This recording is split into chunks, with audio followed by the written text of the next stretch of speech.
صلی اللہ تعالی علیہ وعلی آلہ وعلی اصحابہ وبارک وسلم تسلیما کثیرا کثیرا اما بعد۔ میرے بھائی اور دوستو، اللہ تعالیٰ نے انسان کو امتحان کے لیے دنیا میں بھیجا ہے۔ خلق الموت والحیات، زندگی اور موت کا خالق اللہ ہے۔ لیبلوکم ایکم احسن عملا، وہ یہ دیکھنا چاہتا ہے کہ ہم میں اچھا عمل کون کرتا ہے، برا عمل کون کرتا ہے۔ تو اللہ تعالیٰ نے اس کے لحاظ سے دو طاقتیں انسان کے اندر پیدا فرمائی ہیں، فَأَلْهَمْهَا فُجُورَهَا وَتَقْوَاهَا۔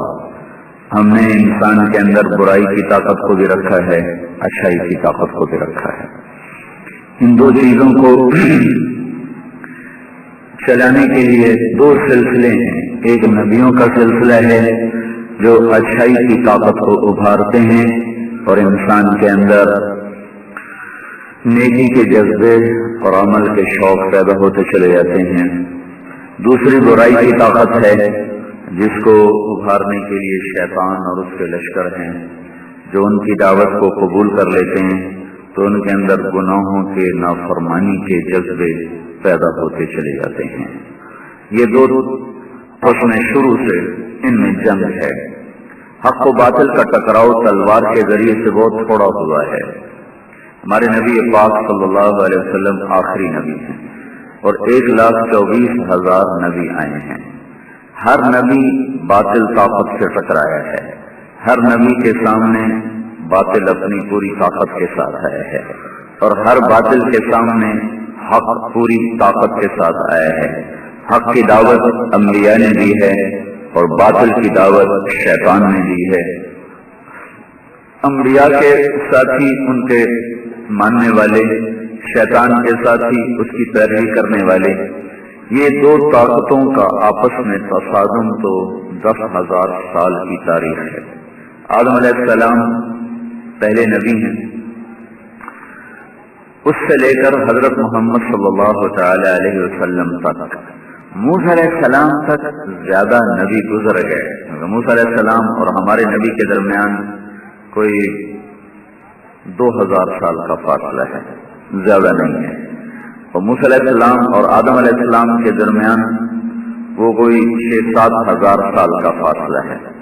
موسیٰ علیہ السلام تک کسی نبی نے تلوار نہیں اٹھائی باطل کے خلاف اور کفر کی طاقت کے خلاف، کسی نبی کی تلوار نہیں چلی۔ نبی اپنی دعوت دیتا تھا، شیطان اپنی دعوت دیتا تھا، کچھ شیطان کے ماننے والے ہو جاتے، کچھ انبیاء کے ماننے والے ہو جاتے۔ آخر میں اللہ تعالی خود فیصلہ کرتا تھا، اپنے عذاب کو اتار کر نافرمانوں کو ختم، فرما برداروں کو زندگی دیتا تھا۔ یہ موسیٰ علیہ السلام تک زیادہ نبی آگے چلے گئے اور موسیٰ علیہ السلام تک ہر نبی باطل کے سامنے کھڑا ہوا ہے، تلوار کے ساتھ نہیں، دعوت کے ساتھ۔ پہلا نبی جس نے تلوار کو اٹھایا ہے وہ یوشع علیہ السلام ہے۔ سب سے پہلی تلوار جو باطل کے خلاف استعمال ہوئی ہے وہ یوشع علیہ السلام ہے، اور یوشع علیہ السلام کے بعد پھر دوسرے نمبر پر داؤد علیہ السلام ہے۔ داؤد علیہ السلام اس وقت ابھی چھوٹے تھے، طالوت و جالوت کی جنگ ہوئی تھی، تو اس میں طالوت تھے اہل ایمان کی طرف سے سالار لشکر اور جالوت تھا باطل کی طرف سے بادشاہ۔ تو دوسری جنگ جو بڑی قرآن میں بتاتا ہے وہ طالوت اور جالوت کی ہے۔ پھر اس کے بیچ میں پھر کسی نبی کا ٹکراؤ باطل کے ساتھ تلوار کے ذریعے سے نظر نہیں آتا۔ دعوت ہے کہ وہ فرعون کے سامنے کھڑے ہیں اور اس کو کہہ رہے ہیں رسول من رب العالمین، اور نوح علیہ السلام اپنی قوم کے سامنے کھڑے ہیں اور انہیں کہہ رہے ہیں انی لکم نذیر مبین ان اعبدوا اللہ واتقوہ واطیعون، اور ہود علیہ السلام اپنی قوم کے سامنے کھڑے ہیں اور انہیں کہہ رہے ہیں ما لکم من الہ غیرہ، اور صالح علیہ السلام اپنی قوم کے سامنے کھڑے ہو کر کہہ رہے ہیں کہ ما لکم من الہ غیرہ، اور شعیب علیہ السلام اپنی قوم کے سامنے کھڑے ہو کر کہہ رہے ہیں ما لکم من الہ غیرہ۔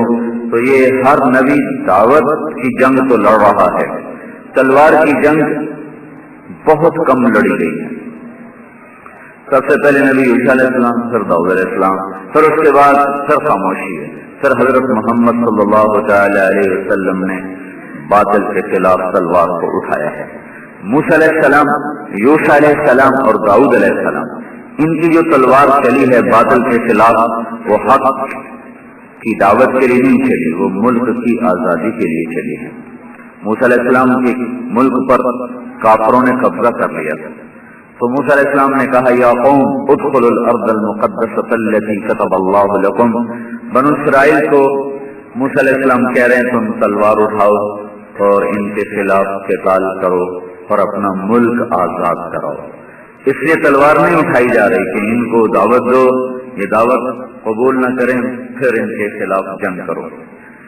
طالوت جب داؤد علیہ السلام کے ساتھ لشکر لے کر جنگ کو نکلا ہے تو وہاں بھی یہی وجہ ہے، وہ فرما رہے ہیں داؤد طالوت کی قوم اپنے نبی سے وما لنا الا نقاتل فی سبیل اللہ وقد اخرجنا من دیارنا وابنائنا، ہم اپنے ملک کے لیے جنگ کیوں نہ لڑیں، ہمیں ملک سے نکال دیا گیا، بچوں سے دور کر دیا گیا، ہم جنگ لڑیں گے، ہمیں کوئی بادشاہ دو۔ تو دونوں جنگوں کی جو وجہ قرآن بتا رہا ہے وہ کلمے کی بلندی نہیں بتا رہا، ملک کی آزادی بتا رہا ہے۔ تو ان کے لڑنے کا مقصد چھوٹا تھا، اس وجہ سے ان کو مال غنیمت حلال نہیں تھا۔ وہ جنگ لڑتے تھے، مال اکٹھا ہوتا تھا، گائے بھیڑ بکریاں اونٹ سونا چاندی کپڑا زیور روپیہ پیسہ، وہ سارا ڈھیر لگ جاتا تھا اور کسی کو اجازت نہیں تھی مال غنیمت میں کوئی چیز لے، اوپر سے آگ آتی تھی اور جلا دیتی تھی۔ اگر اس میں سے کسی نے چوری کر لیا ہوتا تھا تو آگ نہیں آتی تھی، جب آگ نہیں آ رہی تو پتہ چلا کسی نے چوری کر لیا ہے اور پھر وہ چور پکڑا جاتا تھا، اس وجہ سے پھر اس سے مال برآمد کر کے دوبارہ وہاں رکھا جاتا تھا، پھر اوپر سے آگ آتی تھی اور جل کے ختم۔ لیکن اس امت کے لیے اللہ تعالیٰ نے مال غنیمت کو حلال قرار دیا کہ ان کا جو تلوار اٹھانا ہے وہ ہے اسلام کی سربلندی کے لیے، وہ ملک کی آزادی کے لیے نہیں ہے۔ قاتلوہم حتی لا تکون فتنہ، اللہ تعالیٰ نے اس امت کے لیے کہا کہ تم میرے راستے میں تلوار اٹھاؤ تاکہ یہ سارا کفر کا فتنہ ختم ہو جائے۔ تو حق و باطل کی جو جنگ ہے یہ تو 10,000 سال پرانی ہے، یہ 1400 سال اور بیچ میں شامل کر لو تو یہ 11,500 سال پرانی ہے، لیکن اس میں جو آپس میں جو ٹکراؤ ہے طاقت کے ذریعے سے وہ بس تھوڑا ہی ہے۔ اس 1400 سال میں بھی ہر وقت تھوڑا ہی تلوار چلتی چلی آئی، کبھی چلی کبھی بند، کبھی رکی کبھی چلی، کبھی رکی کبھی چلی، لیکن حق اور باطل آپس میں ہر وقت ان کی جنگ ہے، اور یہ جنگ ہے دعوت کے میدان میں کہ باطل بھی ہر وقت اپنی دعوت چلاتا ہے اور حق کے داعی بھی ہر وقت اپنی دعوت کو چلاتے ہیں۔ جب ایمان والوں کی دعوت قربانی کے ساتھ چلتی ہے تو اللہ حق کو غالب کر دیتا ہے، جب شیطان کی دعوت قربانی کے ساتھ چلتی ہے تو باطل غالب آ جاتا ہے۔ یہ اللہ نے دنیا کا نظام بنایا ہے، تلک الایام نداولها بین الناس، اور یہ اللہ تعالیٰ نے دنیا کی سنت بنائی ہے۔ من جد وجد، جو محنت کرتا ہے اس کا صلہ ضرور پا لیتا ہے، غلط محنت کرے اللہ تعالیٰ اس کو اس کا پھل لگا دے گا، صحیح محنت کرے اللہ تعالیٰ اس کو اس کا پھل عطا فرما دے گا۔ تو یہ دو طاقتیں انسان کے اندر مسلسل کام کر رہی ہیں۔ جب خیر کی طاقت کو غذا ملتی ہے اور اس کے لیے لوگ قربانیاں دیتے ہیں تو انسان اچھے بننا شروع ہو جاتے ہیں، جب شر کی طاقت کو غذا ملتی ہے تو انسان برے بننا شروع ہو جاتے ہیں۔ شیطان اپنی دعوت دینے کا طریقہ بتاتا ہے اور قرآن اس کو بیان کرتا ہے تاکہ ہم اس سے محفوظ رہیں۔ فبما اغویتنی لأزینن لهم فی الارض ولأغوینہم اجمعین، شیطان یہ کہہ رہا ہے کہ میں جو تیرے بندوں کو گمراہ کروں گا نا، میں انہیں دنیا خوبصورت کر کے دکھا دوں گا، ان کو اتنی خوبصورت نظر آئے کہ دنیا انہیں تیری جنت یاد ہی نہ رہے گی۔ شیطان نے جو ہتھیار استعمال کرنا تھا نا اللہ نے ہمیں بتا دیا کہ یہ اس کا ہتھیار ہے سے بچے۔ پھر اس نے کہا فبما اغویتنی لأقعدن لهم صراطك المستقیم ثم لآتینہم من بین ایدیہم ومن خلفہم وعن ایمانہم وعن شمائلہم ولا تجد اکثرهم شاکرین، تو نے مجھے اپنے دربار سے دور کر دیا ہے، اب میں سیدھے راستے پہ جا کر ڈیرا ڈال دوں گا، چلا نہیں لگاؤں گا، ساری زندگی لگاؤں گا، وہ کہہ رہا ساری زندگی لگا دوں گا، اور وہاں میں جم کے بیٹھ جاؤں گا، اور پھر ان کے آگے سے حملہ کروں گا، پیچھے سے حملہ کروں گا، دائیں سے حملہ کروں گا، بائیں سے حملہ کروں گا، چاروں طرف سے میں ان پہ فائر کھول دوں گا، کوئی ہوگا جو تجھ تک پہنچے گا، باقی سارے میرا شکار ہو جائیں گے۔ تو جو کچھ اس نے کرنا تھا اللہ نے ہمیں بتا دیا کہ آگے پیچھے دائیں بائیں، یہ اس کا کیا مطلب ہے؟ آگے پیچھے ہم نے تو کبھی شیطان کو نہیں دیکھا ہمارے آگے آیا ہو، ہمارے پیچھے آیا ہو، ہمارے دائیں آیا ہو، ہمارے بائیں آیا ہو، تو آگے سے حملہ کروں گا، اس کا کیا مطلب ہے؟ پیچھے سے حملہ کروں گا، اس کا کیا مطلب ہے؟ دائیں طرف سے آؤں گا، بائیں طرف سے آؤں گا، اس کا کیا مطلب ہے؟ تو آگے سے حملہ کرنے کا مطلب یہ ہے کہ ہمارے سامنے قبر ہے اور حشر ہے اور آخرت ہے اور جنت ہے اور دوزخ ہے، تو وہ کہہ رہے ہیں ان کو آخرت بھلا دوں گا، ان کو آخرت بھلا، کئیوں کو منکر بنا دوں گا، جیسے کافر منکر ہی ہو گئے، ہے ہی کوئی نہیں، مر گئے مٹی ہو گئے، اور ہمیں کیا کرے گا؟ ان کو بھلاؤں گا تاکہ یہ کافر اور یہ عمل میں برابر ہو، جیسے کافر جھوٹ بولتا مسلمان بھی جھوٹ بولتا ہے، کافر کا ترازو ڈنڈی مارتا ہے، اب تو لمبے کے تاجر کا ترازو بھی ڈنڈی مارتا ہے، کافر بھی گالیاں دیتا ہے، مسلمان بھی گالیاں دیتا ہے، تو نہ اس سے جنت کا شوق ہے، نہ مسلمان کو جنت کا شوق ہے، نہ اسے دوزخ کا خوف ہے، نہ مسلمان کو دوزخ کا خوف ہے، تو یہ اس کا آگے سے حملہ ہے کہ میں آخرت یا منکر کر دوں گا ان کو، یا اس کا شوق ختم کر دوں گا، خوف ختم کر دوں گا۔ پیچھے سے حملہ کروں گا کیا مطلب ہے؟ پیچھے دنیا ہے، ہر پل میں آگے چلا جاتا ہوں، دنیا پیچھے چلی جاتی، میں آگے چلا جاتا ہوں، دنیا پیچھے چلی جاتی، تو ان کو پیچھے سے حملہ کروں گا کہ ان کو میں دنیا، تلمبا، ملتان، سندھ، کراچی، پشاور یہ اتنا خوبصورت کر کے دکھاؤں گا کہ وہ اسی کے دیوانے ہو کے رہ جائیں گے، اس پر ایمان بیچ جائیں گے، اس پر اپنا ضمیر بیچ جائیں گے، اس کے پیچھے اپنی ہر چیز کو قربان کر جائیں گے۔ یہ پیچھے سے حملے کا مطلب ہے۔ سیدھے ہاتھ سے حملے کا کیا مطلب ہے؟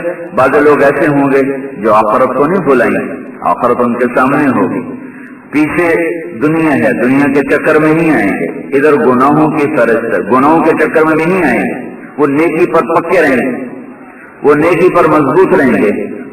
تو ان کو کیا کروں گا؟ عن ایمانہم، ادھر سے آ کے حملہ کروں گا، ادھر سے آ کے حملہ کر، سیدھی طرف سے حملہ کروں گا۔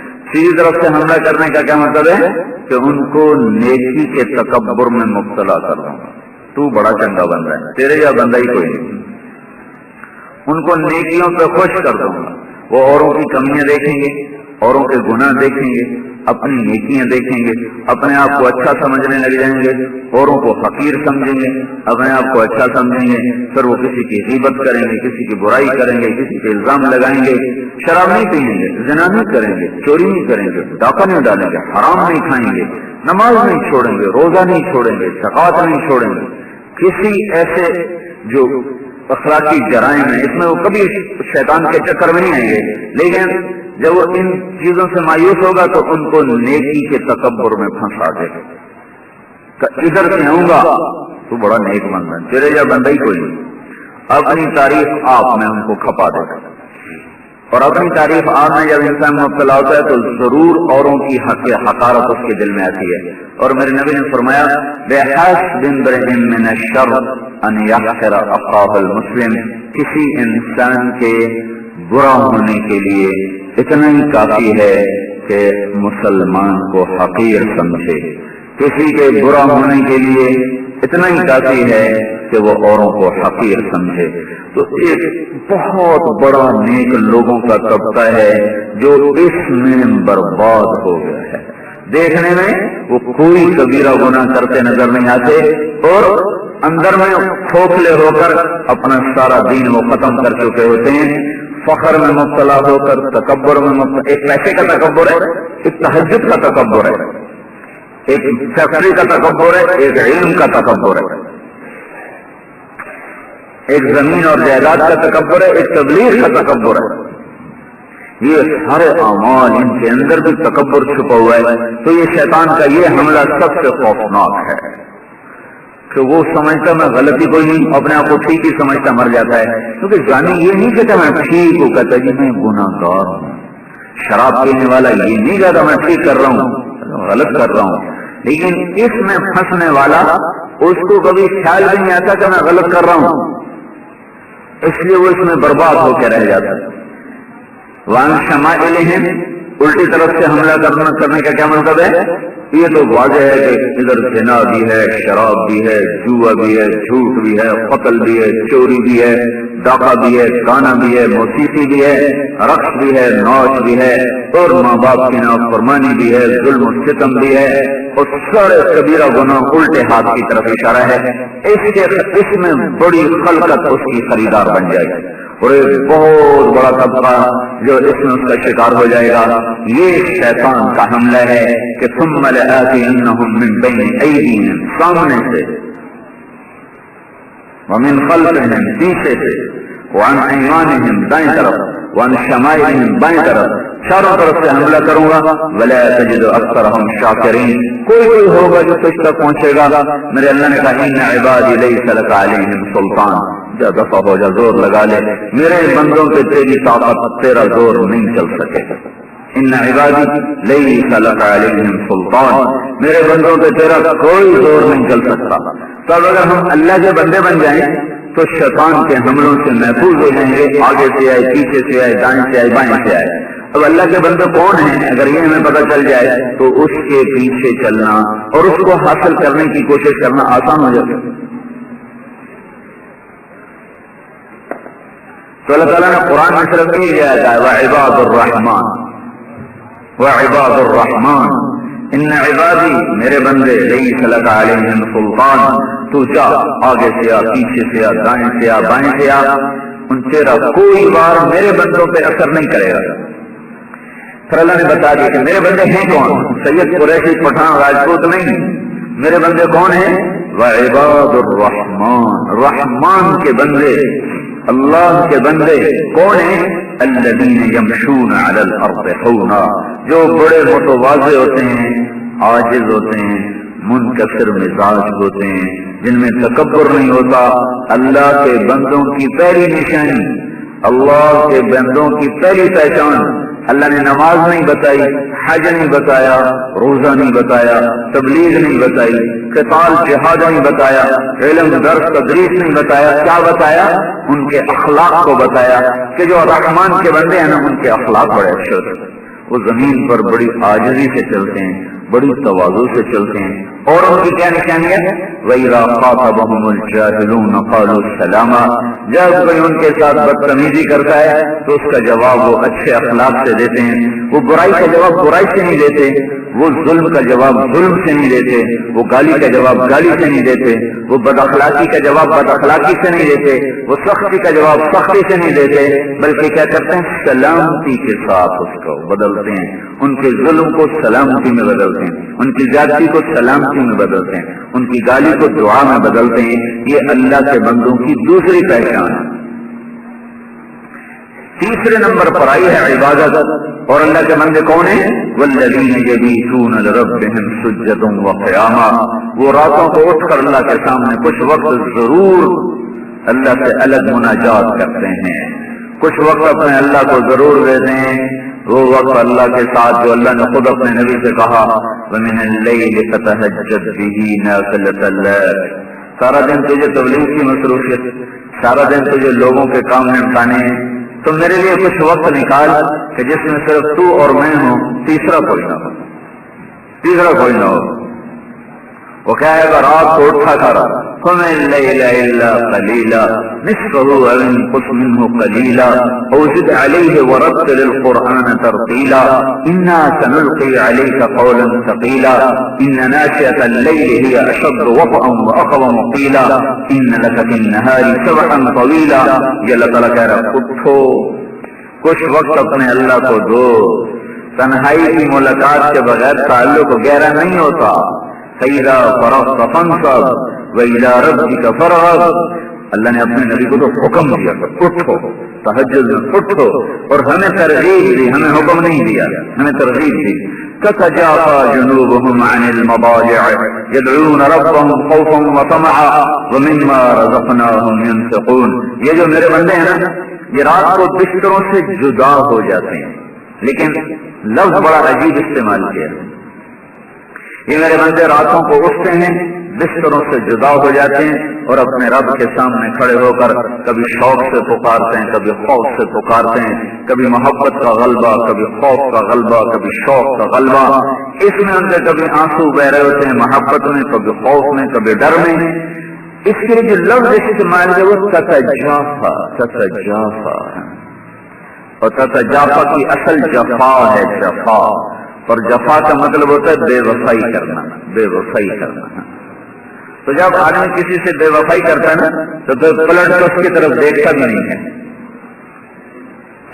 اور بے وفا ہونا انسان کے لیے بہت بڑا عیب ہے. یہ بڑا بے وفا آدمی، بڑا غدار آدمی، بڑا بے اعتبارہ بندہ ہے، ادھر نیڑے نہیں لگے آئے. تو اللہ تعالیٰ کیا کہہ رہا ہے؟ یہ میرے جو بندے ہیں نا اپنے بستروں سے بے وفائی کر جاتے ہیں. کمال. میری وفا میں آدمی وفا کب بدلتا ہے؟ جب کسی اور سے تعلق ہو تو پہلے سے آدمی پھر جفا کرتا ہے، دوسرے سے وفا کرتا ہے. اسی وقت ہی آدمی وفائیں بدلتا ہے. جب محبوب بدل جائے تو انسان کو بستر بڑا محبوب ہوتا ہے. نیند کی حالت میں بادشاہ ہو، صدر ہو، وزیر ہو، نیند کی حالت میں بیوی بھی اچھی نہیں لگتی، اب تو اولاد بھی اچھی نہیں لگتی. روٹی لوگ چھپ میں تھک گئے، یار میں سمجھ دو میں بعد روٹی کھا لیتا ہوں. جوڑا جو بستر سے وفا ہے نیند کے وقت وہ اور کسی سے نہیں ہوتی. تو اس کی ضد میں اللہ طاقتور لفظ دے کر آیا کہ یہ میرے ایسے پیارے بندے ہیں نا، این اس وقت جب بستر سے وفا کا وقت ہوتا ہے یہ اس سے بے وفائی کر کے میرے آگے آ کے کھڑے ہو جاتے ہیں. یہ جو لوگ ہوں گے نا شیطان ان کو چکر نہیں دے سکتا ہے. والذین یبیتون لربہم سجدا وقیاما. پھر ان کی دعا اللہ نے بتائی کہ صرف وہ یہ نہیں مانگتے کہ مجھے پیسہ دے، مجھے رزق دے، وہ اللہ سے مانگتے ہیں رب الذین یقولون ربنا اصرف عنا عذاب جہنم ان عذابها كان غراما انها ساءت مستقرا ومقاما. یہ وہ لوگ ہیں جو راتوں کو اٹھتے کہتے ہیں یا اللہ دوزخ سے بچا لے، یا اللہ دوزخ سے بچا لے، یا اللہ بڑی اوکھی گھاٹی ہے، بڑا مشکل مقام ہے، یا اللہ جہنم سے بچا لے. یہ اللہ تعالیٰ بتا رہا میرے بندے کون ہیں؟ والذین اذا انفقوا لم يسرفوا ولم يقتروا وكان بين ذلك قواما. میں ان کو رزق دوں زیادہ یا کم وہ اعتدال سے خرچ کرتے ہیں، تکبر کا خرچ نہیں کرتے، بخل کا خرچ نہیں کرتے، درمیانی راہ چلتے ہیں. والقصد في الفقر والغنا. میانہ روی سے چلنے والا کبھی تنگ دست نہیں ہوگا. تنگ دستی عام طور پر اس وقت آتی ہے جب آدمی اپنی حیثیت سے بڑھ کے خرچ کرنا شروع کر دیتے ہیں. پھر کوئی زمین بیچتا ہے، کوئی دکان بیچتا ہے، کوئی قرضہ اٹھاتا ہے، کوئی کچھ کرتا ہے، کوئی جھوٹ ہیرا پھیری میں اور کھوٹ ملاوٹ کے کام شروع کر دیتا ہے اپنا پیسہ بڑھانے کے لیے. تو ان کی صفت بتائی گئی بیچ میں رہتے ہیں. والذین لا يدعون مع اللہ الہا آخر. جو اللہ کے سوا اور کسی کو نہیں پکارتے مدد کے لیے، صرف اللہ ہی کو پکارتے ہیں. ولا يقتلون النفس التي حرم الله الا بالحق.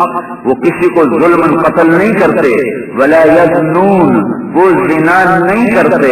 یہ اللہ تعالیٰ نشانیاں بتا رہا ہے کہ جو یہ صفات کا حامل ہو جاتا ہے تو شیطان کا وار ان پہ کارگر نہیں ہوتا ہے. دو طاقتیں ہیں، یہ ان کی جنگ ہے آپس میں. یہ جنگ کبھی تلوار سے ہوئی، بہت تھوڑی. تلوار کی جنگ 11,000 سال کی تاریخ میں بہت کم ہے، لیکن دلائل کی جنگ یہ 24 گھنٹے میں 1 منٹ بھی بند نہیں ہوئی، 1 سیکنڈ بھی بند نہیں ہوئی. حق والے بھی پکارتے رہے اور باطل والے بھی پکارتے رہے.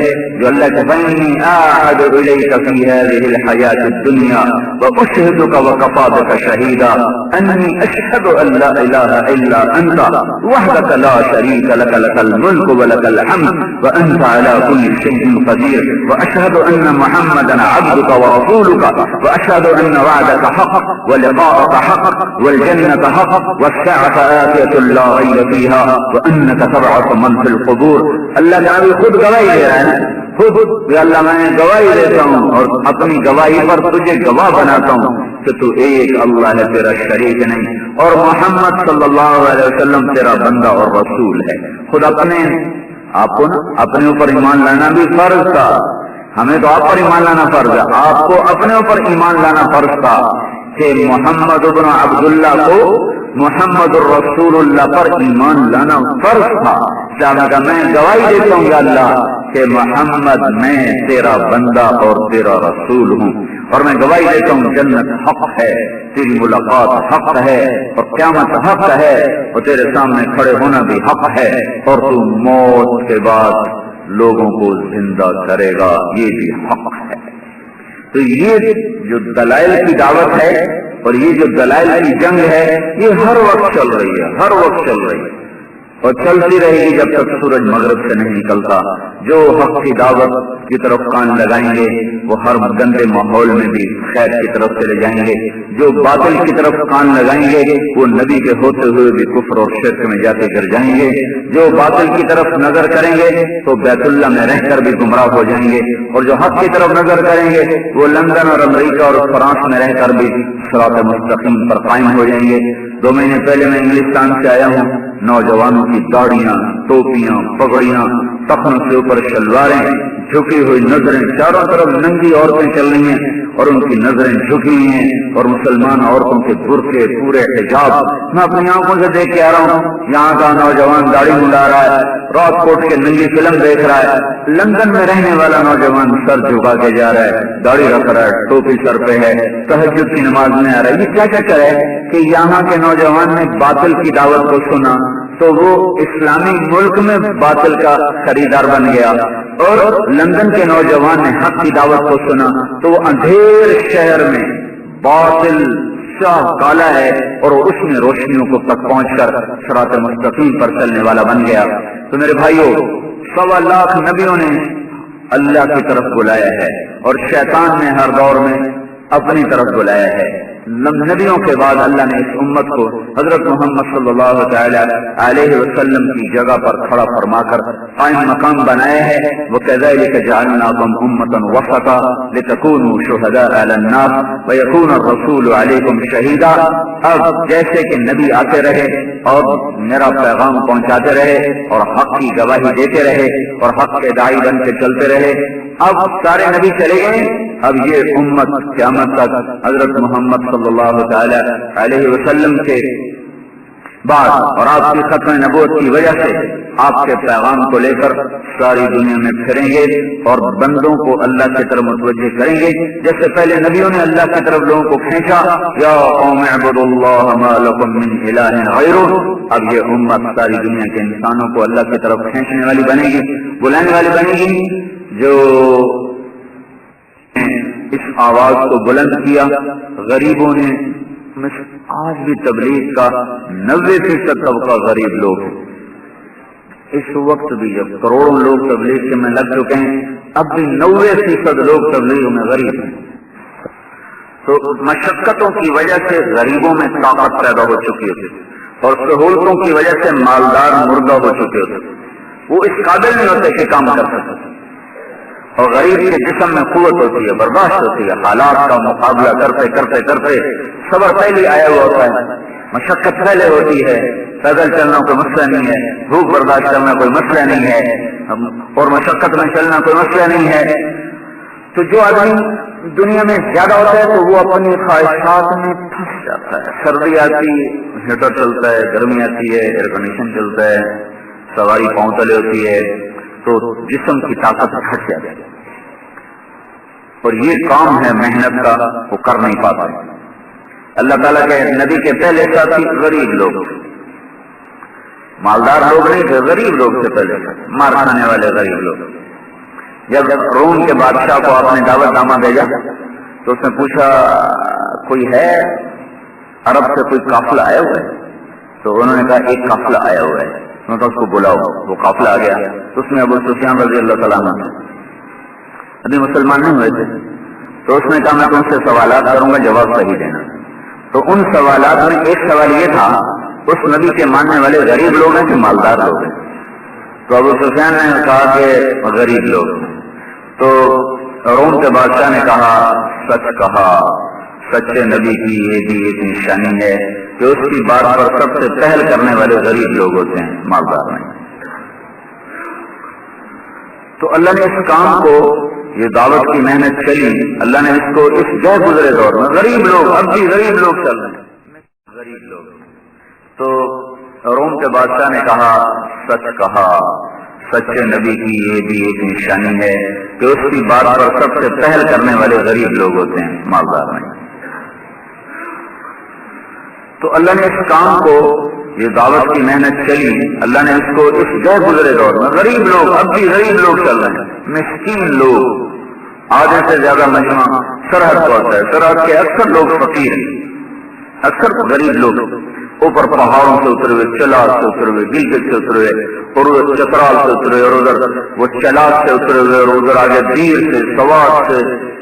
ایک پٹھان آیا کرتا تھا جب میں ریمنڈ پڑھتا تھا، اگی مانسرا سے بھی آگے ہے، وہاں سے ریمنڈ آیا کرتا تھا 4 مہینے لگانے، ہر سال 4 مہینے لگاتا تھا، چھوٹے کا تھا۔ تو اگی سے ریمنڈ پیدل آتا تھا، پیسے نہیں ہوتے تھے اس کے پاس۔ چند سال پہلے میں ریمنڈ سے نکلا، لاہور جا رہا تھا، تو کچھ 6-7 کلومیٹر چلا گیا تو سڑک کے کنارے میری نظر پڑی تو ایک پٹھان بستر سر پہ رکھا ہوا جا رہا تھا۔ میں نے پہلے دھیان نہیں دیا، گزر گیا، پھر مجھے اچانک خیال ہے، اس کو لگتا ہے اس کے پاس پیسے نہیں ہیں اور اس نے کسی سے سوال نہیں کیا اور پیدل ہی چل پڑا ہے، پتہ نہیں اس نے کہاں جانا ہوگا۔ تو میں نے گاڑی روک لی، تو میرے قریب آیا تو میں نے کہا آ جاؤ، بیٹھ جاؤ، بیٹھ گیا۔ رات کا وقت، مغرب کی نماز پڑھ کے میں نکلا تھا۔ میں نے پوچھا کہاں جا رہے ہو؟ کہنے کا ہنگو جا رہا ہوں۔ ہنگو ریمنڈ سے کچھ 400 کلومیٹر ہے۔ میں نے کہا پتا ہے ہنگو کدھر ہے؟ کہنے کا میں ہنگو کا ہوں۔ ہنگو کا ہوں؟ کیسے جا رہا ہوگا؟ ایسے ہی جا رہا ہوں، کرایہ کوئی نہیں ہے، کسی سے نہیں مانگا، چل پڑا۔ ٹھوکر پہ اس کو اتار کر میں نے 1000 روپیہ دیا، وہ لیتا نہیں تھا، محنت کر تو اس کو پیسے دے کے آپ بس پہ چلے جاؤ۔ تو اس وقت بھی دین کی محنت میں لگنے والے لوگ غریب لوگ، لیکن اس کام میں طاقت ایسی ہے کہ 6 براعظم کے انسانوں کو ہدایت ملنا شروع ہو گئی، اور ہر عمر کے لوگ، ہر طبقے کے لوگ، مالدار، غریب، پڑھے لکھے، ان پڑھ، مرد، عورت، گمراہی کے پھیلانے والے بھی ہدایت کر۔ تو بھائیو، مجھے ابھی حرم میں مصر کا گلوکار ملا، جیسے ہمارا جنید جمشید تھا نا، جنید جمشید، وہ مصر کا جنید جمشید تھا، داڑھی رکھی، اب مدینے میں ہی آ گیا، وہ مصر چھوڑ کے مدینے ہی آ گیا، کمال نام ہے اس کا۔ تو ناچنے والوں کو مسجد نبوی میں بیٹھا تھا، ناچنے والوں کو اسٹیج سے اتار کر منبر رسول پہ بیٹھا تھا۔ 2 مہینے پہلے انگلستان میں جنید جمشید سے ملاقات ہوئی، وہ وہاں گیا ہوا ہے 7 مہینے لگانے، سعید انور اور کرکٹ والا اور دونوں ہیں۔ تو مجھ سے جنید جمشید نے کہا مولانا صاحب ایک دن تھا میں یہاں گانا گانے آیا کرتا تھا، آج میں اللہ کی بات لے کر آیا ہوا۔ تو بھائیو، یہ بڑا مبارک کام ہے تبلیغ کا، یہ حق کی دعوت ہے، حق کی دعوت۔ یا دعوت دو گے یا دعوت سنو گے، حق کی دعوت نہیں دو گے تو پھر شر کی دعوت سنو گے، جو سنے گا اثر لے گا، جو سنے گا اثر لے گا۔ تو ایمان کی دعوت دینے والے بن جاؤ تاکہ باطل کی دعوت سن نہ سکو۔ تو اس کے لیے ہے اللہ کی راہ میں نکلنا، 4 مہینے لگانا، چلہ لگانا۔ اجتماع بھی اسی لیے ہے کہ لوگوں کو اکٹھا کرو نکالو، اکٹھا کرو نکالو۔ اجتماع کوئی تبلیغی جماعت کی طاقت کو ظاہر کرنے کے لیے نہیں، یہ تو کوئی جماعت ہے ہی نہیں، یہ تو عقیدہ ہے کہ میرا نبی آخری نبی ہے، ان کے بعد کوئی نبی نہیں، تو ان کا پیغام آگے پہنچانا میرے ذمہ ہے۔ تو میں نے رات بھی کہا کہ یہ تسلی کے لیے ہے۔ ایک دفعہ میں نے سنا اپنے بزرگوں سے بات چل رہی تھی کہ اجتماع بند کر دیا جائے، مجمع بہت زیادہ ہو گیا ہے، انتظامات پورے نہیں ہوتے، لوگوں کو تکلیف ہوتی ہے، تو اکثر یہ کہہ رہے تھے کہ اجتماع بند کر دیا جائے۔ تو اس وقت فیض الحق صاحب ہمارے بڑے اکابر میں سے ہیں، انہوں نے یہ بات فرمائی کہ یہ باتیں ساری ٹھیک ہیں، لیکن یہ اجتماع ہونا ضروری ہے کہ اس میں اہل ایمان کے لیے تسلی ہے کہ اب بھی خیر کی دعوت اگر چلے تو اتنا مجمع اکٹھا ہو سکتا ہے، ساری دنیا کے شیطان اکٹھے ہو جائیں اتنا مجمع نہیں اکٹھا کر سکتا، ساری دنیا کا غلط پروپیگنڈا اکٹھا ہو جائے تو آ جاؤ بھائی، ادھر ہر شے مفت ہے، شراب بھی ہے، زنا بھی ہے، موسیقی بھی ہے، راگ بھی ہے، رنگ بھی ہے، جوا بھی ہے، ہر چیز ہے، آ جاؤ بھائی۔ اس مجمع کا 100واں حصہ بھی نہیں اکٹھا کر سکتے، اور یہ 20 لاکھ آدمی ایک چھت کے نیچے بیٹھے ہوتے ہیں، اور نہ کسی نے کرایہ دیا ہے، نہ بس پکڑی ہے، نہ کوئی ان کو ساتھ لے کے گیا ہے کہ چلو بھائی روٹی بھی کھلائیں گے، تمہیں پیسے بھی لے کر دیں گے، تھکن کے ساتھ جا رہے ہیں، مشقت کے ساتھ جا رہے ہیں، اور وہاں تکلیف اٹھا رہے ہیں، اور ایک صاحبان کاغذ کی طرح پتلا کپڑا ہے، سارا دن دھوپ، ساری رات ٹھنڈ، رات دن کو دھوپ ستاتی ہے، رات کو ٹھنڈ ستاتی ہے، پیشاب استنجا خانوں پہ لائن لگی ہوتی ہے، کھانے کی لائن لگی ہوتی ہے، اتنی مشقت ہوتی ہے کہ اگلے سال کوئی نہ آئے، لیکن ہر سال بڑھانا پڑتا ہے، ہر سال صاحبان خیمہ بڑھانا پڑتا ہے، 1.25 کلومیٹر کی پہلی صف ہوتی ہے، 1.25 کلومیٹر نماز کی پہلی صف ہوتی ہے۔ اتنے برائی کے باوجود خیر اتنی اندر چھپی ہوئی ہے کہ خیر کی دعوت چلی تو 20 لاکھ آدمی اکٹھے ہو سکتے ہیں، دنیا کے سارے شیطان اکٹھے ہو جائیں، ساری حکومت اکٹھی ہو جائے، اور اتنے بندے اکٹھے کرنا چاہیں نہیں کر سکتے۔ تو یہ نا تسلی کے لیے ہے کہ ناامیدی کفر ہے، ناامیدی کی کیا بات، اتنی گندگی ہے کہ گھر گھر میں ننگی فلمیں دیکھی جا رہی ہیں اور ننگے ناچ دیکھے جا رہے ہیں، اور ساری کی ساری آوازیں دل ڈالے ہوئے ہیں، اس کے باوجود جب حق کی آواز لگتی ہے تو لاکھوں انسان وہ سب کو چھوڑ کر پھر ایک صاحبان تلے بیٹھے ہوتے۔ ایک صاحب مجھے ملے تھے کئی سال پہلے اجتماع میں، کہنے کہ میں تبلیغ کے بہت خلاف تھا، بہت خلاف تھا، مجھے کوئی صاحب اجتماع میں لائے ہیں پہلی دفعہ کہ میں اس مجمع کو دیکھ کے کہہ رہا ہوں کہ اتنا بڑا مجمع باطل سے کبھی اکٹھا نہیں ہو سکتا، یہ حق ہی ہے، صرف مجمع ہی دیکھنے کے یہ حق ہے۔ تو بھائیو اگلے جمعے سے اجتماع ہے تو اس کے لیے اپنے علاقے سے جماعتیں بناؤ، اپنے محلے سے جماعتیں بناؤ، اپنے شہر سے جماعتیں بنا کے نکلو تاکہ لوگ اللہ کی راہ میں زیادہ سے زیادہ نکلیں بھی صحیح، اجتماع پر بھی جائیں، وہاں جاؤ تو بیٹھ کے بات بھی سنو، اور وہاں سے کچھ لے کر آنے کی کوشش کرو کہ یہ کوئی رواجی چیز کو جلتا تو ہے نہیں، زندہ باد مرد آباد تو وہاں ہوتا نہیں ہے، مطلب کام کی چیز پیش کی جا رہی ہے کہ بھائیو اللہ کے حکموں پر آ جاؤ، اس کے محبوب کے طریقوں پر آ جاؤ، اللہ تعالیٰ ہم کی توفیق بخشے۔ حضرت مولانا طارق جمیل صاحب دامت برکاتہم بیان فرما رہے تھے۔ تیار کردہ پاک ریکارڈنگ، پہلی منزل کریم سینٹر صدر کراچی، فون نمبر 56788123، یاد رکھیے فون نمبر 56788123۔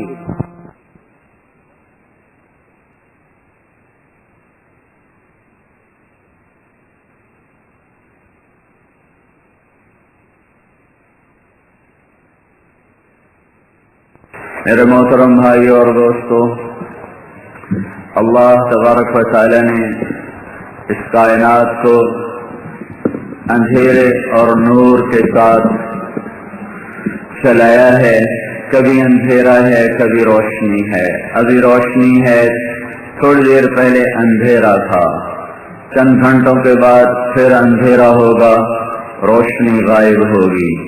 اس جہان کی اصل اندھیرا ہے، روشنی کو اللہ مشرق سے لے کر آتا ہے، سورج نہ نکالے ساری کائنات اندھیروں میں ڈوب جائے۔ قل ارأیتم ان جعل اللہ علیکم اللیل سرمدا الى یوم القیامہ من الہ غیر اللہ یاتیکم بضیاء، مجھے بتاؤ میں رات کو کھڑا کر دوں، سورج کو نکلنے نہ دوں، اللہ کے سوا کون ہے جو روشنیاں لائے تمہارے کام چل سکیں۔ روشنی دوست اور دشمن کی پہچان کا ذریعہ، صحیح اور غلط راستے کی پہچان کا ذریعہ، کھڈا ہے روڈ سلامت ہے تمیز کا ذریعہ، سانپ ہے لاٹھی ہے پتھر ہے سونا ہے، اپنا ہے پرایا ہے، دوست ہے دشمن ہے، یہ پہچان اس سورج کی روشنی سے ہوتی ہے۔ سورج انسانی جسم میں زندگی کو دوڑاتا ہے، زمین میں حرارت کو پیدا کرتا ہے، فصلوں کے اگنے کا ذریعہ ہے۔ وجعلنا سراجا وہاجا، آسمان سے آگ برسانے والا چراغ ہے جو انسانوں کی زندگی کے لیے ایک بہت بڑا ذریعہ ہے۔ یہ اللہ تعالیٰ بند کر دے، نکلنے نہ دے تو یہ ساری کائنات چند ہفتوں کے اندر ٹھنڈی ہو کر ختم ہو جائے گی۔ ایک اس کائنات کا اندھیرا ہے، ٹھیک اسی طرح انسانی دل پر بھی روشنی بھی آتی ہے، اندھیرا بھی آتا ہے۔ انسان کا سینہ بھی ایک کائنات ہے، انسان کا دل بھی ایک جہان ہے، اس میں روشن بھی ہے، اس میں سیاہی بھی ہے، اس پر دن بھی چڑھتا ہے، اس پر رات بھی آتی ہے۔ کائنات کی رات وہ انسانوں کو چیزوں کی پہچان ختم کر دیتی ہے۔ جب دلوں پر اندھیری رات چھا جاتی ہے تو انسانوں پر حق اور باطل کی تمیز ختم ہو جاتی ہے۔ کائنات پر جب اندھیرا چھاتا ہے تو اپنے پرائی کی تمیز ختم ہو جاتی ہے، اور جب دل کی دنیا پر اندھیرا چھاتا ہے تو سچ اور جھوٹ کی تمیز ختم ہو جاتی ہے۔ جب کائنات پر اندھیرا چھاتا ہے تو سونے اور پتھر کی پہچان ختم ہو جاتی ہے۔ جب دل کی دنیا پر اندھیرا چھاتا ہے تو دنیا اور آخرت کی تمیز ختم ہو جاتی ہے۔ اس کائنات کے اندھیروں کو دور کرنے کے لیے اللہ سورج کو لے کر آتا ہے، اور دل کے اندھیروں کو دور کرنے کے لیے اللہ تعالیٰ نے قرآن کو ذریعہ بنایا ہے۔ رمضان ساری آسمانی کتابوں کے لیے ہے، روزے آسمانی کتابوں کے لیے ہیں۔ پہلی رمضان کو ابراہیم علیہ السلام پر چھوٹے چھوٹے کتاب کے پمفلٹ اترے، 2 رمضان کو اللہ تعالیٰ نے موسیٰ علیہ السلام پر تورات کو اتارا، 6 رمضان کو اللہ تعالیٰ نے کوئی 300 برس کے بعد داؤد علیہ السلام پر زبور کو اتارا، اور پھر 12 رمضان المبارک کو اللہ تعالیٰ نے کوئی 1200 برس کے بعد حضرت عیسیٰ علیہ السلام پر انجیل کو اتارا، پھر کوئی 650 سال کے بعد اللہ تبارک و تعالیٰ نے حضرت محمد صلی اللہ تعالی علیہ وسلم پر قرآن کو اتارا۔ انا انزلناہ فی لیلۃ القدر، 21 رمضان کو پہلی وحی اتاری گئی غار حرا میں، جب ہمارے نبی پاک صلی اللہ علیہ وسلم کی عمر مبارک 40 سال 8 مہینے اور 10 دن ہو چکی تھی۔ اس وقت اللہ تبارک و تعالی نے آپ پر اقرأ بسم ربک الذی خلق، یہ پہلی وحی اللہ تعالیٰ نے اتاری ہے۔ تو اللہ تعالیٰ نے دل کے اندھیروں کو دور کرنے کے لیے قرآن کا سورج چمکایا ہے، جو رمضان ہی میں طلوع ہوتا آیا۔ پہلے چھوٹے چھوٹے تارے اور چاند نکلے، پھر اللہ تعالیٰ نے حضرت محمد صلی اللہ علیہ وسلم پر سارے علم کو مکمل فرما کر قرآن پاک کو سورج کی طرح نکالا۔ قرآن کی روشنی نے حق و باطل کو بتایا، سچ کو الگ کیا، جھوٹ کو الگ کیا، توحید کو الگ کیا، شرک کو الگ کیا، آخرت کو الگ بتایا، دنیا کو الگ بتایا۔ انصاف الگ ہے، ظلم الگ ہے، یہ ایک نہیں ہو سکتے۔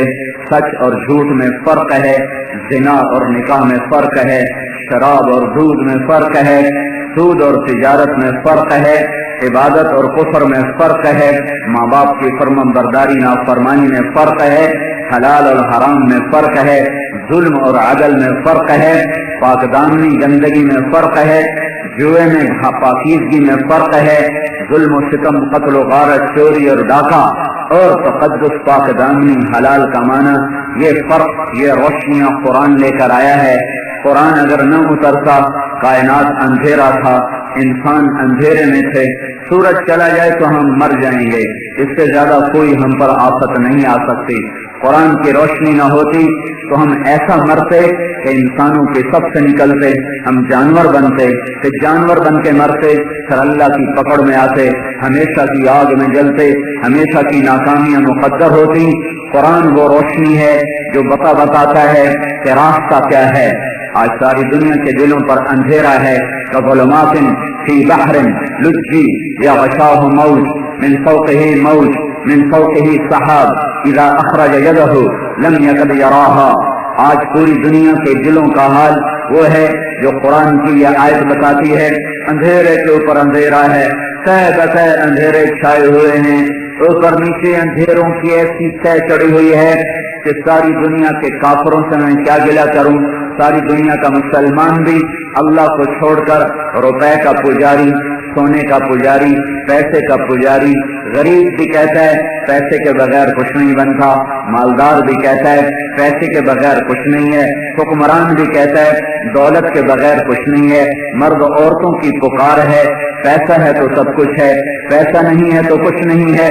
قرآن کی تعلیمات کو بھلایا، قرآن کے خوبصورت پیغام کو بھلایا جو یہ پیغام دے رہا ہے کہ اللہ ہے تو سب کچھ ہے، اللہ نہیں تو کچھ نہیں ہے، اللہ ملا تو سب کچھ ملا، اللہ نہ ملا تو کچھ بھی نہ ملا. دلوں کو روشن کرنا ہے، نور اللہ دے گا.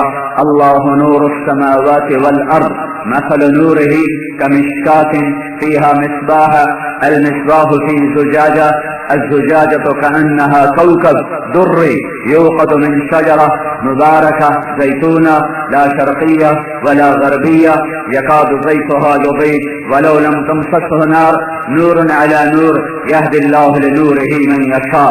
میرا رب ہے جو نور ہی نور ہے، میرا رب ہے جس کا نور کائنات میں پھیلا ہے، میرا اللہ ہے جو دلوں کو نور بخشتا ہے، میرا اللہ ہے جو دلوں میں ایمان کا چراغ جلاتا ہے، میرا اللہ ہے جو اس میں قرآن کا تیل ڈالتا ہے، میرا اللہ ہے جو اس سے تقوی کی شمع سے، تقوی کی دیا سلائی سے آگ دکھاتا ہے. پھر میرا اللہ ہے جو سارے وجود کو نورانی کرتا ہے اور اس کی گوٹی گوٹی نور نور بن جاتی ہے. سب سے پہلا نور اللہ کی پہچان ہے، سب سے پہلا نور اللہ کی شناخت ہے، سب سے پہلا علم اللہ کو جاننا ہے، سب سے پہلی دانائی اللہ کو پہچاننا ہے، سب سے پہلا دنیا کا کام اس کائنات کے مالک اور خالق کو جاننا اور پہچاننا ہے، جس کو انسان اپنے علم سے نہ جان سکتا ہے نہ پہچان سکتا ہے. دانشور اور نقطہ داں اور فلسفی اور منطقی اور ساری دنیا کے سائنسدان ان کا علم بل ادارک علمہم فی الآخرہ بل ہم فی شک منہا بل ہم منہا عمون، وہ اللہ کو نہیں جان سکتے. قرآن جو حضرت محمد صلی اللہ علیہ وسلم کے سینہ مبارک اور پاک دل پر اترا، یہ قرآن پہچان کا ذریعہ ہے. وہ یہ بتاتا ہے کہ اس کائنات کا ایک خالق ہے، کوئی چیز خود بخود نہیں بنی، ہیچ چیزیں خود بخود چیزیں نہ شد، ہیچ آہن خنجرے تیغے نہ شد، کوئی چیز خود بخود نہیں بنی. زمین کو بچھایا ہے تو کوئی خالق ہے، آسمان کو اٹھایا ہے تو کوئی خالق ہے، سورج کو دہکایا ہے تو کوئی خالق ہے، اور چاند کو ٹھنڈا کیا ہے تو کوئی خالق ہے، تاروں کو نور بخشا ہے تو کوئی خالق ہے، رات کا اندھیرا ہے تو کوئی اس کا بنانے والا ہے، دن کی روشنیاں ہیں تو کوئی بنانے والا ہے، پھول میں مہک ہے تو کوئی بنانے والا ہے، یہ انسان کا سراپا اور وجود ہے تو کوئی بنانے والا ہے، یہ پانیوں کی آبشاریں اور چشمے ہیں تو کوئی بنانے والا ہے، یہ میٹھے چشمے، یہ میٹھے دریا، یہ کڑوے سمندر، یہ کڑوے پانی ہیں تو کوئی بنانے والا ہے. کھانوں میں دودھ ہے تو کوئی بنانے والا ہے، نافے میں مشک ہے تو کوئی بنانے والا ہے، پھل میں مٹھاس ہے تو کوئی پیدا کرنے والا ہے، پرندوں کی بلند اڑان ہے کوئی پیدا کرنے والا ہے، یہ ٹھنڈی ہوا کا جھونکا ہے تو کوئی اس کو چلانے والا ہے، یہ درختوں کا سبزہ ہے تو کوئی ان کو رنگ دینے والا ہے، یہ لوہے میں سختی ہے تو کسی نے اس کے اندر سختی کو بھرا ہے، سونے میں قیمت ہے تو کسی نے اس کو قیمتی بنایا ہے، ہیرے میں چمک ہے تو کوئی ہے جس نے اس کو چمکدار بنایا ہے، موتی آبدار ہے تو کوئی ہے جس نے موتی کو یہ رنگ بخشا ہے.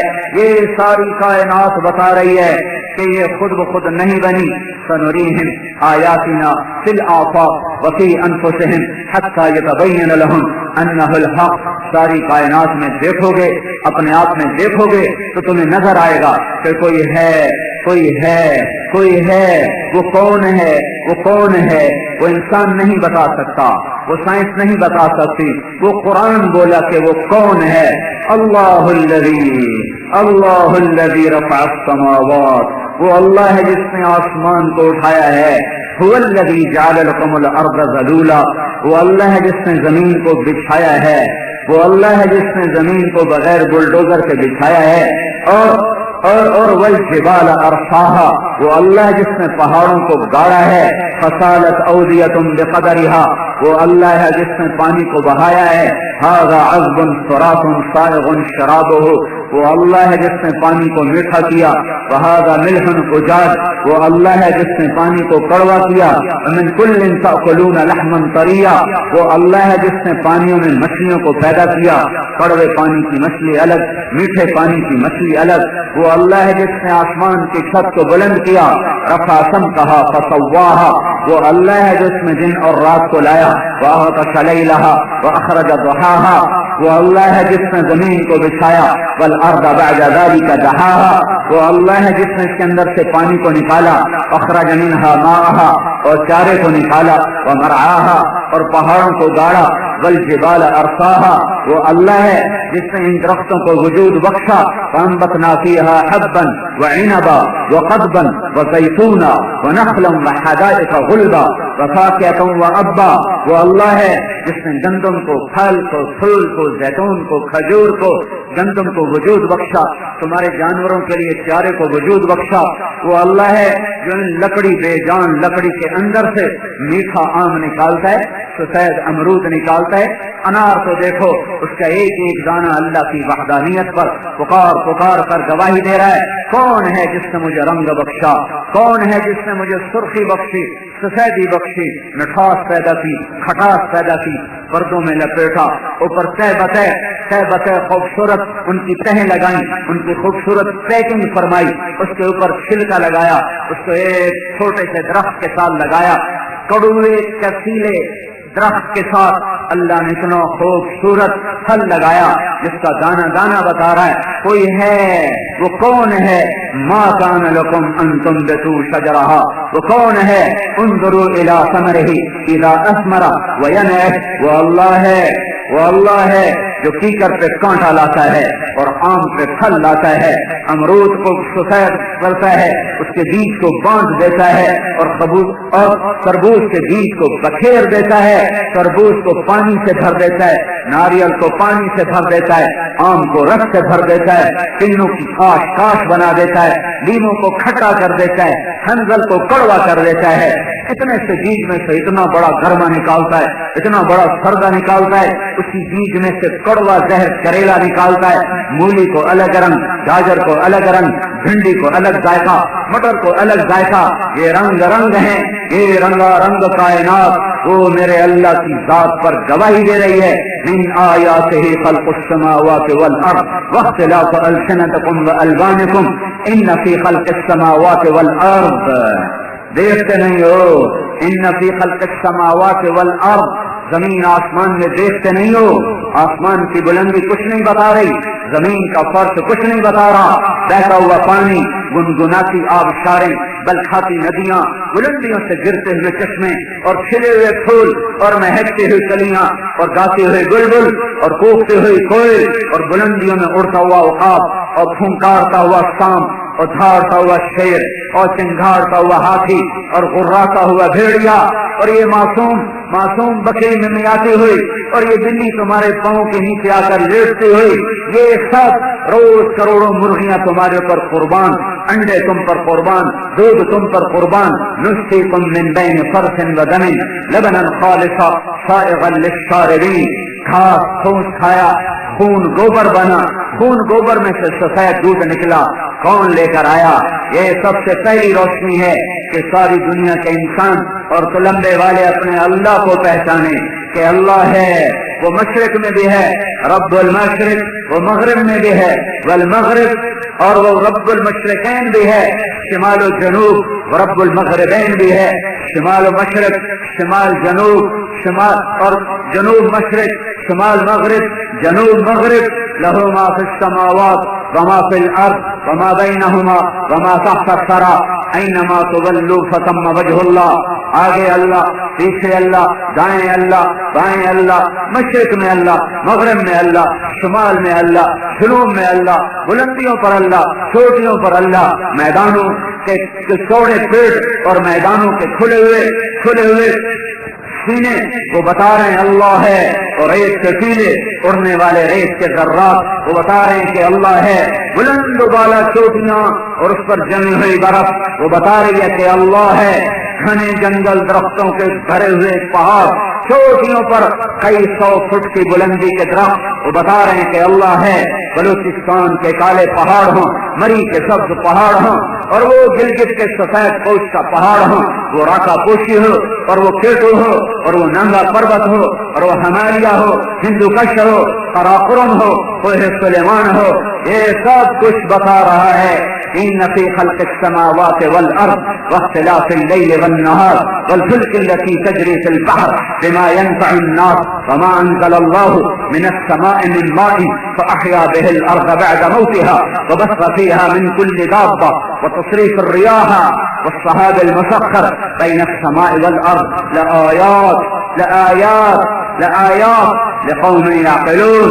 بلند آسمان، بچھی ہوئی زمین، رات اور دن کا آنا اور جانا، سمندر میں چلنے والی کشتیاں، سینہ چیر کر کراچی سے لے کر عدن پہنچنے والی، جدہ پہنچنے والی، لندن، نیو یارک پہنچنے والے، ساؤتھ افریقہ پہنچنے والی کشتیاں، اور آسمان سے برستا ہوا پانی، اگتا ہوا دانا، پھٹتا ہوا دانا، نکلتی ہوئی کوپل، زمین میں جاتی ہوئی جڑ، پھیلی ہوئی شاخیں، خوبصورت سائے اور لٹکے ہوئے پھل اور خوشے اور گوشے، اور آسمان پر چھائے ہوئے بادل اور ہواؤں کے بگولے اور ٹھنڈی ہوا اور گرم ہوا، یہ سب کچھ بتا رہی ہے کہ سب کچھ بنایا ہوا اللہ کا ہے، اور اللہ اس کائنات کا وحدہ لا شریک مالک ہے. الملک لا شریک لہ، کوئی شریک نہیں. قل هو اللہ احد، کہہ دو وہ اکیلا ہے، اکیلا نہیں ہے، یکتا ہے، یکتا، اکیلے سے بھی آگے، جس کا دوسرا بن ہی نہیں سکتا. اللہ الصمد، وہ بے نیاز ہے. کیوں بے نیاز ہے؟ لم یلد ولم یولد، نہ بیوی نہ بچہ نہ ماں نہ پیو. میں تو نیاز مند ہوں کہ میرا پیو بھی ہے، میری ماں بھی ہے، میری بیوی بھی ہے، میرے پتر بھی ہیں. میں تو اتنا بھی بندے ہوا، ہیٹھا بھی بنے ہوا. میرا رب نہ اوپر سے بندھا نہ نیچے سے بندھا. لم یلد ولم یولد، نہ اوپر ماں باپ نہ نیچے بیوی بچے. لہذا جو احد ہو، جو صمد ہو، جو لم یلد ہو، جو لم یولد ہو، وہ اپنے دعوے میں سچا، وہ اپنے قول میں سچا. کیا؟ ولم یکن لہ کفوا احد، کوئی ہے پھر اس جیسا، کوئی ہے پھر اس جیسا. هل تعلم له سميا، هل تعلم له سميا، هل تعلم له سميا. من إله غير الله يأتيكم بضياء، من إله غير الله يأتيكم بليل. أإله مع الله، أإله مع الله بل هم قوم يعدلون. أإله مع الله بل أكثرهم لا يعلمون. أإله مع الله قليلا ما تذكرون. کوئی ہے اس جیسا؟ میرے بھائیو، دل کے اندھیرے دور کرو. تو لمبے نو بجلی لبے نہ لبے، کوئی گل کوئی نہیں. دل نو بجلی دیو. دل دیاں بتیاں بجھ گئیاں، مر گئے تھا، چک پلے نہ رہا. انسان چ نکل گیا دل انا، جگ انا. دل روشن، جہان روشن، اسے روشن کرو. یہ لا الہ الا اللہ سے روشن ہوتا ہے کہ یہ دل پکار اٹھے، یہ دل بول اٹھے لا الہ الا اللہ. زبان سے سفر کرتا ہوا دل کی گہرائی میں جا کے اترے اور ساری کائنات سے بے نیاز کر دے اور ایک اللہ کے دربار میں جھکا دے. ایک میرا معبود، ایک میرا خالق، ایک میرا رازق، وہ اللہ ہے ملک، اللہ الملک، اللہ القدوس، اللہ السلام، اللہ المؤمن، اللہ المهيمن، اللہ العزیز، اللہ الجبار، اللہ المتکبر، اللہ الخالق، اللہ الباری، اللہ المصور، اللہ الغفار، اللہ القهار، اللہ الوهاب، اللہ الرزاق، اللہ الفاتح، اللہ الفتاح، اللہ القابض، اللہ الباسط، اللہ الخافض، اللہ الرافع، اللہ المعز، اللہ المذل، اللہ السميع البصير، اللہ الحكم العدل، اللہ اللطيف الخبير، اللہ الحليم الغفور، الله العلي الكبير، الله الحسيب الجليل، الله الغفور الشكور، الله الحسيب الجليل، الله الكريم الرقيب، الله المجيب الواسع، الله المجيد الباعث، الله الشهيد الحق، الله البخيل القوي، الله المتين الولي، الله الحميد المحصي، الله المبدي المعيد، الله المحيي المميت، الله الواجد الماجد، الله الواحد الاحد، الله الصمد القادر المقتدر، الله المقدم المؤخر، الله الاول، الله الاخر، الله الظاهر، الله الباطن، الله الوالي، الله المتعال، الله البر، الله التواب، الله المنتقم، الله العفو، الله الرؤوف، الله مالك الملك، الله ذو الجلال والاكرام، الله المقسط، الله الجامع، الله الغني، الله المغني، الله المانع، الله الضار، الله النور، الله